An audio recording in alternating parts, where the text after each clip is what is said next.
କଳ୍ପନା କରନ୍ତୁ ଦେଶର ସର୍ବୋଚ୍ଚ ନ୍ୟାୟାଳୟ ବା ସୁପ୍ରିମକୋର୍ଟରେ ଏକ ବଡ଼ ଆଇନଗତ ଲଢ଼େଇ ଜିତିବା ପରେ ମଧ୍ୟ ଗୋଟିଏ ମନ୍ଦିରର ଦ୍ୱାର ଦେଇ ଭିତରକୁ ଯିବା ପାଇଁ ମାନେ ଦୀର୍ଘ 14 ବର୍ଷ ଅପେକ୍ଷା କରିବାକୁ ପଡୁଛି। ସତରେ ଖୁବ୍ ଆଶ୍ଚର୍ଯ୍ୟଜନକ କଥା। ଏକ୍ଜାକ୍ଟଲି। ଶୁଣିବାକୁ ଅବିଶ୍ୱସନୀୟ ଲାଗୁଥିଲେ ବି ଏହା କୌଣସି କାଳ୍ପନିକ କାହାଣୀ ନୁହେଁ। ଏହା ହେଉଛି ଓଡ଼ିଶାରେ ଦଳିତମାନଙ୍କର ମନ୍ଦିର ପ୍ରବେଶ ଆନ୍ଦୋଳନର ଏକ ବାସ୍ତବ ଚିତ୍ର। ଠିକ୍ କହିଲେ। ଆଜିର ଏହି ଗଭୀର ଅନୁଶୀଳନରେ ଆମେ ଏପରି କିଛି ଐତିହାସିକ ସାମାଜିକ ଆନ୍ଦୋଳନ ବିଷୟରେ ଆଲୋଚନା କରିବା। ଆମ ପାଖରେ ଥିବା ସ୍ଲାଇଡ୍ ତଥ୍ୟକୁ ଖୋଜିଲେ ଜଣାପଡ଼େ ଯେ ମାନେ ଏହି ପରିବର୍ତ୍ତନ ମୁଖ୍ୟତଃ 3ଟି ମୂଳ ସ୍ତମ୍ଭ ଉପରେ ଠିଆ ହୋଇଛି। ସେଗୁଡ଼ିକ ହେଲା ଜାତୀୟ ଲିଙ୍ଗଗତ ସମାନତା, କୃଷି ଓ ଜମି ଅଧିକାର ଏବଂ ପରିବେଶ ନ୍ୟାୟ। ହଁ, ଆଉ ଆଜିର ଉଦ୍ଦେଶ୍ୟ ହେଉଛି କେବଳ ଘଟଣାଗୁଡ଼ିକୁ ଜାଣିବା ନୁହେଁ, ବରଂ ଏହି ସଂଘର୍ଷଗୁଡ଼ିକ ପଛରେ ଥିବା ପ୍ରକୃତ କାରଣକୁ ଟିକିନିଖି ବିଶ୍ଳେଷଣ କରିବା, ଯାହା ପରୀକ୍ଷା ଦୃଷ୍ଟିକୋଣରୁ ମଧ୍ୟ ବହୁତ ଗୁରୁତ୍ୱପୂର୍ଣ୍ଣ। ପ୍ରକୃତରେ ଏହି ଆଲୋଚନାଟି ଖୁବ୍ ସମୟ ଉପଯୋଗୀ, କାରଣ ଇତିହାସ କେବଳ କିଛି ତାରିଖ କିମ୍ବା ଆଇନର ତାଲିକା ନୁହେଁ। ଯେତେବେଳେ ଆମେ ସାମାଜିକ ଆନ୍ଦୋଳନ କଥା କହୁଛୁ, ଆମେ ପ୍ରକୃତରେ ମଣିଷର ଆତ୍ମସମ୍ମାନ ପାଇଁ ହୋଇଥିବା ଲଢ଼େଇ କଥା କହୁଛୁ, ଯେମିତି ଆପଣ ସେହି ମନ୍ଦିର ପ୍ରବେଶ କଥାରୁ ଆରମ୍ଭ କଲେ। ହଁ, ସେଇଟା ହେଉଛି ଆମର ପ୍ରଥମ ମୂଳ ସ୍ତମ୍ଭ। ଏକଦମ। ଆମ ତଥ୍ୟ ଅନୁଯାୟୀ ମାନେ 1970 ଏବଂ 80 ଦଶକ ଆଡ଼କୁ ଓଡ଼ିଶାରେ ଆକ୍ଟିଭିଜମ ବହୁତ ତୀବ୍ର ହୋଇଥିଲା। Doctor B.R. ଆମ୍ବେଦକରଙ୍କ ଆଦର୍ଶରେ ଅନୁପ୍ରାଣିତ ହୋଇ ଦଳିତ ନେତାମାନେ ପୁରୀ ଶ୍ରୀଜଗନ୍ନାଥ ମନ୍ଦିର ସମେତ ରାଜ୍ୟର ବିଭିନ୍ନ ମନ୍ଦିରରେ ପ୍ରବେଶ ଉପରେ ଥିବା କଟକଣାକୁ ଖୋଲାଖୋଲି ବିରୋଧ କରିବା ଆରମ୍ଭ କରିଥିଲେ। ଆଉ ଏହି ବିରୋଧ କେବଳ ରାସ୍ତାରେ ସୀମିତ ନଥିଲା, ତାହା ନ୍ୟାୟାଳୟକୁ ମଧ୍ୟ ଯାଇଥିଲା। ହଁ, ତଥ୍ୟ କହୁଛି 1993 ମସିହାରେ ସୁପ୍ରିମକୋର୍ଟ ଏକ ଐତିହାସିକ ରାୟ ଶୁଣାଇଥିଲେ। ସେହି ଲ୍ୟାଣ୍ଡମାର୍କ କେସ୍ଟି ଥିଲା ସର୍ବାନନ୍ଦ ପଣ୍ଡା ବନାମ ଷ୍ଟେଟ୍ ଅଫ୍ ଓଡ଼ିଶା। ଆଚ୍ଛା। ଯେଉଁଥିରେ ସର୍ବୋଚ୍ଚ ନ୍ୟାୟାଳୟ ସ୍ପଷ୍ଟ କରିଦେଲେ ଯେ ଜାତି ନିର୍ବିଶେଷରେ ସମସ୍ତ ହିନ୍ଦୁଙ୍କର ମନ୍ଦିରରେ ପ୍ରବେଶ କରିବାର ସାମ୍ବିଧାନିକ ଅଧିକାର ରହିଛି। ପରେ ଓଡ଼ିଶା ହାଇକୋର୍ଟ ମଧ୍ୟ ଏହାକୁ ସମର୍ଥନ କଲେ। ତଥାପି ମାନେ ବାସ୍ତବ ଚିତ୍ର ଅଲଗା ଥିଲା। ସେଇଠି ମୋର ପ୍ରଶ୍ନ। ସୁପ୍ରିମକୋର୍ଟ 1993ରେ ଅନୁମତି ଦେଇସାରିଥିଲେ, କିନ୍ତୁ ବାସ୍ତବରେ ଦଳିତମାନେ ସଫଳତାର ସହ ଜଗନ୍ନାଥ ମନ୍ଦିରରେ ପ୍ରବେଶ କରିଥିଲେ 14 ଜାନୁଆରୀ 2007 ମସିହାରେ। ପ୍ରାୟ 14 ବର୍ଷ ପରେ। ହଁ, ମାନେ ଆଇନଗତ ବିଜୟ ଏବଂ ବାସ୍ତବ ପ୍ରବେଶ ମଧ୍ୟରେ ଏକ ବିରାଟ ବ୍ୟବଧାନ। ଏହା ଠିକ୍ ସେମିତି ଲାଗୁଛି ଯେମିତି ଆଇନ ଗୋଟିଏ ତାଲା ପଡ଼ିଥିବା କବାଟର ଚାବି ତ ଖୋଲିଦେଲା। ଆଚ୍ଛା। କିନ୍ତୁ ସେହି ସାମାଜିକ ଗ୍ରହଣଯୋଗ୍ୟତାର କବାଟଟି ଏତେ ଓଜନିଆ ଥିଲା ଯେ ତାକୁ ଠେଲି ଖୋଲିବାକୁ ସମାଜକୁ ଆହୁରି 14 ବର୍ଷ ଲାଗିଗଲା। କାହିଁକି ଏତେ ସମୟ ଲାଗିଲା? ଏହି କବାଟର ଉଦାହରଣଟି ସମ୍ପୂର୍ଣ୍ଣ ସଠିକ୍, କାରଣ ଆଇନ କେବଳ କାଗଜ ଉପରେ ପରିବର୍ତ୍ତନ ଆଣେ, କିନ୍ତୁ ଲୋକଙ୍କର ମାନସିକତା ବଦଳିବା ପାଇଁ ପିଢ଼ି ପିଢ଼ି ସମୟ ଲାଗିଯାଏ। ସତ କଥା। 1993 ରାୟ ପରେ ମଧ୍ୟ ଗ୍ରାଉଣ୍ଡ ଜିରୋରେ ସ୍ଥିତି ସହଜ ନଥିଲା। ଶତାବ୍ଦୀ ଶତାବ୍ଦୀ ଧରି ଚାଲି ଆସୁଥିବା ପବିତ୍ରତା ଏବଂ ଅପବିତ୍ରତାର ଯେଉଁ ଧାରଣା ଥିଲା, ତାହା ରକ୍ଷଣଶୀଳ ସମାଜ ମନରେ ବହୁତ ଗଭୀରରେ ଥିଲା। ସେମାନେ ଭାବୁଥିଲେ ସାମାଜିକ ପରିବର୍ତ୍ତନ ସେମାନଙ୍କର କ୍ଷମତାକୁ ନଷ୍ଟ କରିଦେବ। ମାନେ ସ୍ଥାନୀୟ ସ୍ତରରେ ପ୍ରବଳ ବିରୋଧ ହେଉଥିଲା। ଏକଦମ। ସେଥିପାଇଁ 14 ଜାନୁଆରୀ 2007ର ତାରିଖ କେବଳ ଏକ ତାରିଖ ନୁହେଁ, ବରଂ ଏହା ହେଉଛି ସେହି ଓଜନିଆ କବାଟକୁ ଶେଷରେ ଭାଙ୍ଗିବାର ଦିନ। ଏହା ପ୍ରମାଣ କଲା ଯେ ଆଇନ ପଥ ଦେଖାଇପାରେ, କିନ୍ତୁ ସେହି ପଥରେ ଚାଲିବାକୁ ନିରନ୍ତର ସାମାଜିକ ସଂଘର୍ଷ ଦରକାର। ତାମାନେ ମନ୍ଦିରରୁ ଆରମ୍ଭ ହୋଇଥିବା ହିଁ ସମାନତାର ଲଢ଼େଇ କେବଳ ଭଗବାନଙ୍କ ଦର୍ଶନରେ ସୀମିତ ନଥିଲା? ନା, ଆଦୌ ନୁହେଁ। ଏହା ଧୀରେ ଧୀରେ ବ୍ୟାପିଲା ସାଧାରଣ ସମାଜ ଭିତରକୁ। ଯଦି ଆମେ ସ୍ଲାଇଡ୍ର ମ୍ୟାଟ୍ରିକ୍ସ 1 ତଥ୍ୟକୁ ଦେଖିବା, ସାମାଜିକ ଅନ୍ତର୍ଭୁକ୍ତିକରଣ ବା ସୋସିଆଲ ଇନକ୍ଲୁଜନର ଅନେକ ନୂଆ ଦିଗ ମିଳେ। ହଁ, ଯେମିତିକି ଜାତିଭେଦ ବିରୋଧୀ ଆନ୍ଦୋଳନ। ଠିକ୍। ସେଥିରେ ଦଳିତ ସଂଘର୍ଷ ସମିତି ସହ ଅନ୍ୟ ଏକ ବଡ଼ ନାମ ଆସେ, ତାହା ହେଉଛି ଭୀମ ଭୋଇ ଏବଂ ମହିମା ଧର୍ମ। ସେମାନଙ୍କର ଲକ୍ଷ୍ୟ ଥିଲା ଜାତିଗତ ଭେଦଭାବକୁ ସମ୍ପୂର୍ଣ୍ଣ ପ୍ରତ୍ୟାଖ୍ୟାନ କରିବା। କିନ୍ତୁ ଏଠାରେ ଗୋଟିଏ କଥା ମୋତେ ବହୁତ କୌତୁହଳପ୍ରଦ ଲାଗୁଛି। ମହିମା ଧର୍ମ ତ ମୂଳତଃ ଏକ ଆଧ୍ୟାତ୍ମିକ ଦର୍ଶନ ଥିଲା। ଏହା କୌଣସି ରାଜନୈତିକ ସଂଗଠନ ନଥିଲା। ତାହେଲେ ଏହା କିପରି ଏତେ ବଡ଼ ଏବଂ ପ୍ରଭାବଶାଳୀ ଜାତିଭେଦ ବିରୋଧୀ ଆନ୍ଦୋଳନରେ ପରିଣତ ହୋଇଗଲା? ୟାର ପ୍ରକ୍ରିୟା ବୁଝିବାକୁ ହେଲେ ଆମକୁ ଏହାର ଦର୍ଶନଶାସ୍ତ୍ରକୁ ଯିବାକୁ ପଡ଼ିବ। ମହିମା ଧର୍ମର ମୂଳ ସିଦ୍ଧାନ୍ତ ହିଁ ଥିଲା ଜାତି ପ୍ରଥାର ସବୁଠାରୁ ବଡ଼ ପ୍ରତିକାର। କେମିତି? ଏହି ଧର୍ମ ଶୂନ୍ୟ ବ୍ରହ୍ମଙ୍କ ଉପାସନା ଉପରେ ଗୁରୁତ୍ୱ ଦେଉଥିଲା। ମାନେ ଈଶ୍ୱରଙ୍କର କୌଣସି ଆକାର ନାହିଁ, ଯେତେବେଳେ ଆକାର ନାହିଁ ସେତେବେଳେ କୌଣସି ମୂର୍ତ୍ତିର ଆବଶ୍ୟକତା ନାହିଁ ଆଉ ମୂର୍ତ୍ତି ନଥିଲେ ତାକୁ ପୂଜା କରିବା ପାଇଁ କୌଣସି ମଧ୍ୟସ୍ଥି ବା ପୂଜକ ଶ୍ରେଣୀର ମଧ୍ୟ ଆବଶ୍ୟକତା ନାହିଁ। ଓହୋ, ମାନେ ସିଧାସଳଖ ଈଶ୍ୱରଙ୍କ ସହ ସମ୍ପର୍କ, କୌଣସି ମଧ୍ୟସ୍ଥି ଦରକାର ନାହିଁ। ହଁ, ଏକଦମ। ଏହି ଗୋଟିଏ ସିଦ୍ଧାନ୍ତ ସିଧାସଳଖ ବ୍ରାହ୍ମଣବାଦୀ ରୀତିନୀତିର ମୂଳଦୁଆକୁ ଦୋହଲାଇ ଦେଇଥିଲା। ଏହା ସମାଜର ନିମ୍ନ ବର୍ଗର ଲୋକଙ୍କୁ ବାର୍ତ୍ତା ଦେଲା ଯେ ଭଗବାନଙ୍କ ସହ ଯୋଡ଼ି ହେବାକୁ କୌଣସି ଜାତିର ସାର୍ଟିଫିକେଟ୍ ଦରକାର ନାହିଁ। ବହୁତ ବଢ଼ିଆ କଥା। ଆଉ ଭୀମ ଭୋଇଙ୍କ ଭୂମିକା? ଭୀମ ଭୋଇଙ୍କ ରଚନାଗୁଡ଼ିକ ଥିଲା ମାସ୍ କମ୍ୟୁନିକେସନ୍ ବା ଜନସମ୍ପର୍କର ଶ୍ରେଷ୍ଠ ଉଦାହରଣ। ସେହି ସମୟରେ ଟିଭି କିମ୍ବା ଇଣ୍ଟରନେଟ୍ ନଥିଲା, କିନ୍ତୁ ତାଙ୍କର କବିତା ଓ ଭଜନ ଲୋକଙ୍କ ମୁହଁରେ ମୁହଁରେ ଗାଁ ଗାଁ ବୁଲୁଥିଲା। ତାହା କେବଳ ଧର୍ମ ନଥିଲା, ଏକ ସାମାଜିକ ବିପ୍ଳବ ଥିଲା। ସତରେ। ଆଉ ଠିକ୍ ସେହି ସମୟରେ ଏହି ସମାନତାର ସ୍ୱର କେବଳ ଜାତିରେ ସୀମିତ ନ ରହି ଲିଙ୍ଗଗତ ସମାନତା ଆଡ଼କୁ ମଧ୍ୟ ଯାଇଥିଲା। ହଁ, ମହିଳା ଆନ୍ଦୋଳନ। ଏକଦମ। ମହିଳା ଆନ୍ଦୋଳନ କ୍ଷେତ୍ରରେ ସରଳା ଦେବୀଙ୍କ ଭଳି ନେତ୍ରୀମାନେ ମହିଳା ଶିକ୍ଷା ପାଇଁ ଆଗକୁ ଆସିଥିଲେ। ଆଉ ଯଦି ଆମେ ପରବର୍ତ୍ତୀ ସମୟକୁ ଦେଖିବା, ସ୍ୱୟଂ ସହାୟକ ଗୋଷ୍ଠୀ ବା SHG ଗୁଡ଼ିକର ଭୂମିକା ଥିଲା ନିର୍ଣ୍ଣାୟକ। ସେଗୁଡ଼ିକ କେବଳ ଆର୍ଥିକ ସାହାଯ୍ୟ କରୁନଥିଲେ, ବରଂ ଏକ ସାମାଜିକ ସୁରକ୍ଷା ବଳୟ ତିଆରି କରୁଥିଲେ, ଯାହା ମହିଳାମାନଙ୍କ ଘରୋଇ ହିଂସା ବା ଡୋମେଷ୍ଟିକ୍ ଭାୟୋଲେନ୍ସ ବିରୋଧରେ ସ୍ୱର ଉଠାଇବାକୁ ସାହସ ଦେଲା। ଠିକ୍ କଥା।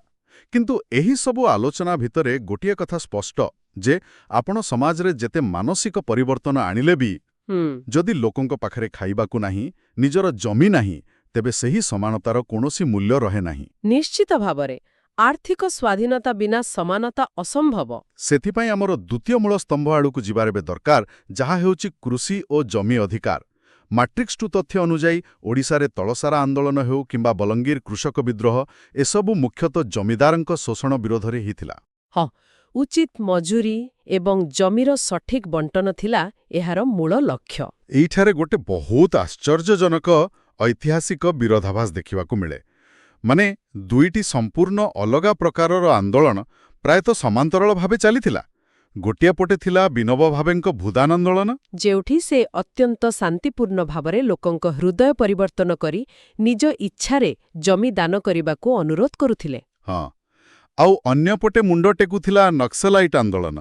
1967ରେ ପଶ୍ଚିମବଙ୍ଗର ନକ୍ସଲବାରୀରୁ ଆରମ୍ଭ ହୋଇ 60 ଦଶକର ଶେଷ ଆଡ଼କୁ ଏହା ଓଡ଼ିଶାରେ ପ୍ରବେଶ କରିଥିଲା, ଯେଉଁଠି ଅସ୍ତ୍ରଶସ୍ତ୍ର ଜରିଆରେ ନିଜ ଜମି ଛଡ଼ାଇ ଆଣିବାର ପ୍ରୟାସ କରାଯାଉଥିଲା। ଦୁଇଟି ସମ୍ପୂର୍ଣ୍ଣ ଭିନ୍ନ ରାସ୍ତା। ସେଇଆ ତ। ଟିକେ ଭାବନ୍ତୁ, ଦୁଇଟି ଯାକ ଆନ୍ଦୋଳନର ଲକ୍ଷ୍ୟ ଥିଲା ପ୍ରାୟ ସମାନ, ଗରିବଙ୍କୁ ଜମି ଦେବା। କିନ୍ତୁ ଜଣେ କହୁଛନ୍ତି ଦୟାକରି ଆପଣଙ୍କ ଜମିରୁ କିଛି ଅଂଶ ଦିଅନ୍ତୁ, ଆଉ ଜଣେ ବନ୍ଧୁକ ଦେଖାଇ କହୁଛନ୍ତି ଆମେ ଆମର ଜମି ଛଡ଼ାଇ ନେବୁ। ଗୋଟିଏ ସମୟରେ ଏହା କିପରି ଘଟୁଥିଲା? ଏହି ତୁଳନାତ୍ମକ ଚିତ୍ରଟି ବାସ୍ତବରେ ଭାରତୀୟ ସମାଜର ଦୁଇଟି ଭିନ୍ନ ମାନସିକ ଅବସ୍ଥାକୁ ଦର୍ଶାଉଛି।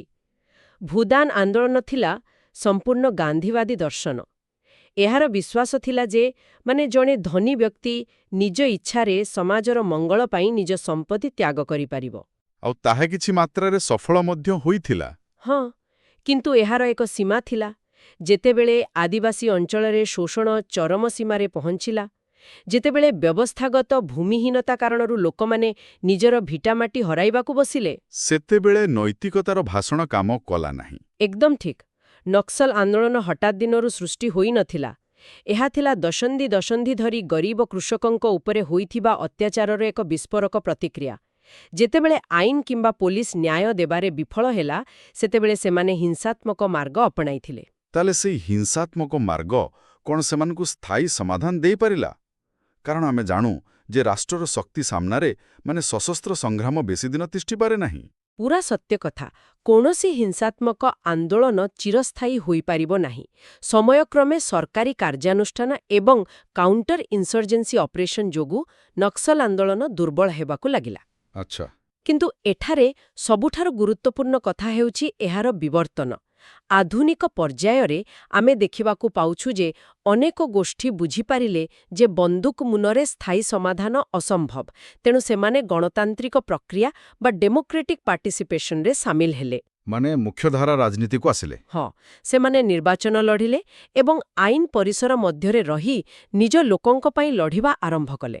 ଏହା ହେଉଛି ଗଣତନ୍ତ୍ରର ଏକ ବଡ଼ ବିଜୟ। ବହୁତ ସୁନ୍ଦର ବିବର୍ତ୍ତନ। ତାହେଲେ ଏବେ ଆସନ୍ତୁ ଆମର ତୃତୀୟ ଏବଂ ସମ୍ଭବତଃ ସବୁଠାରୁ ପ୍ରାସଙ୍ଗିକ ମୂଳସ୍ତମ୍ଭ ଆଡ଼କୁ ଯିବା, ଜମିର ଅଧିକାର କେବଳ ଚାଷ କରିବା ପାଇଁ ନୁହେଁ, ନିଶ୍ଚିତ ଭାବେ ଜମି ସହିତ ଜଳ, ଜଙ୍ଗଲ ଏବଂ ଆଖପାଖ ପରିବେଶ ଓତପ୍ରୋତ ଭାବେ ଜଡ଼ିତ। ଏକଦମ।